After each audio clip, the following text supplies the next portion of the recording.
about stewardship too, but from just a little bit of different perspective. I've got a picture on the screen. Somebody turn around and just shout out who that is. Oh, what? Spider-Man.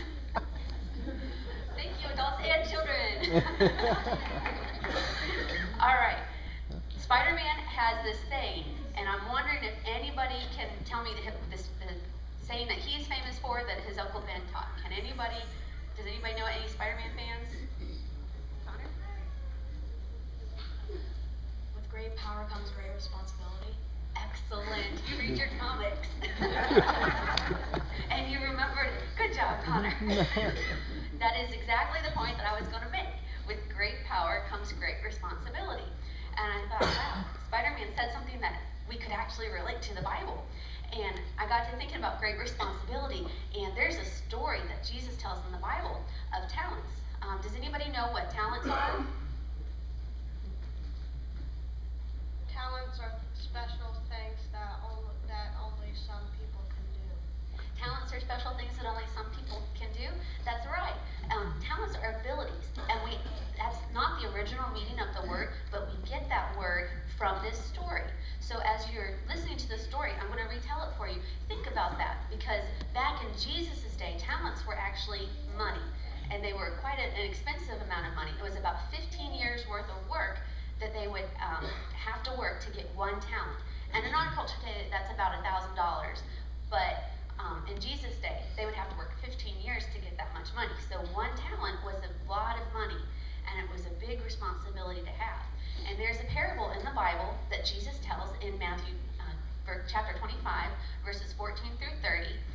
And the story goes like this. There was a master, and he had 3 servants. And the master was going to go away on a journey, so he told his servants to look after his money for him. So he gave each servant the amount that they should have based on their abilities. He gave one servant 1 talent, he gave another servant 5 talents, and he gave another servant 10 talents.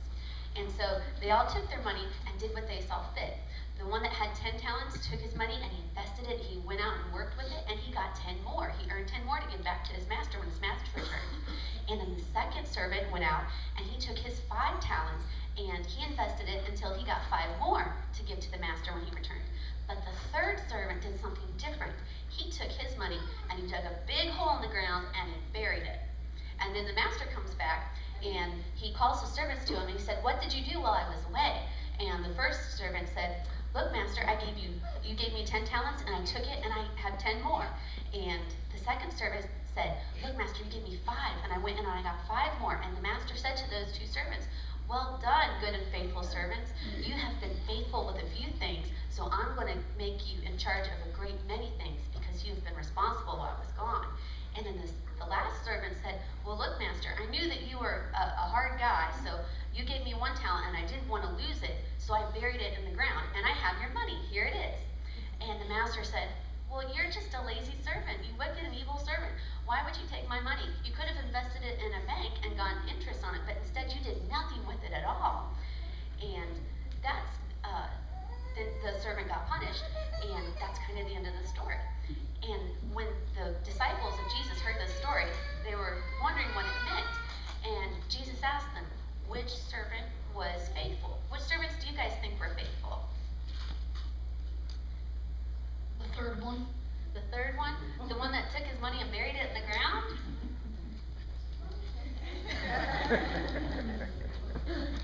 The first and the second one. The first and the second servant? Well, I think they did better stewardship than the third one. Because the third one, the last servant that took his money and buried it in the ground, he didn't do anything with it. And he just gave the same money back. But the purpose of those talents, the master gave those servants talents so that they could use them.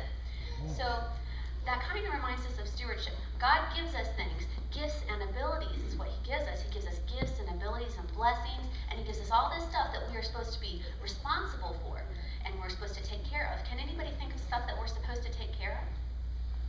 I have an iPod 8G and I take really good care of it. An iPod 8G, I would take good care of that too. My cat. Yes, we take care of our cat. My iPhone. Your iPhone. My chickens. Your chicken, Timothy? Other people. Other people? My dog. My dog. All right, so dogs and people and family, God gives us a lot of things that we can take care of. You know, He put man over in charge of the whole earth, and so we're supposed to take care of our environment. We're supposed to take care of the animals. He gave us each other, so we're supposed to take care of our families and our friends, the members of our church, the people that we love. He's given us a lot of responsibilities, but God has also done something else. He's given each and every one of you a special gift. Spiritual gifts. He's given you spiritual gifts, He's given you abilities, and He gives us these blessings, everything that we're supposed to look over, so that we can use them to glorify Him. And when we talk about Christian stewardship, we're actually talking about anything that God has blessed us with. And so I have an example of this today for you. All right, let's say that this cup represents all of the blessings of God, okay? And if we take this and we don't really do anything with it, let's say that we're not going to be good stewards. Well, not a lot happens. We just kind of sit there, we wait, we don't do anything, when we could be out working and using our gifts and our blessings to help others and to glorify God, to multiply it. And so, if we're bad stewards, what happens? No. Well, that's right, not anything. Nothing happens. So we've got nothing to show for it. But if we are good stewards, we take what God's given us and we multiply it and we produce more.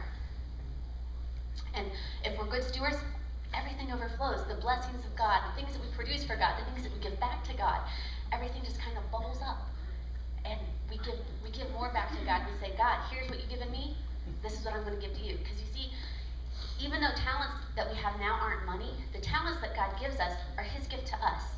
And what we do with our talents are our gift back to God. So this week I want you guys to go out and take the blessings that you have and see what you can do for God with them. Okay? Yeah.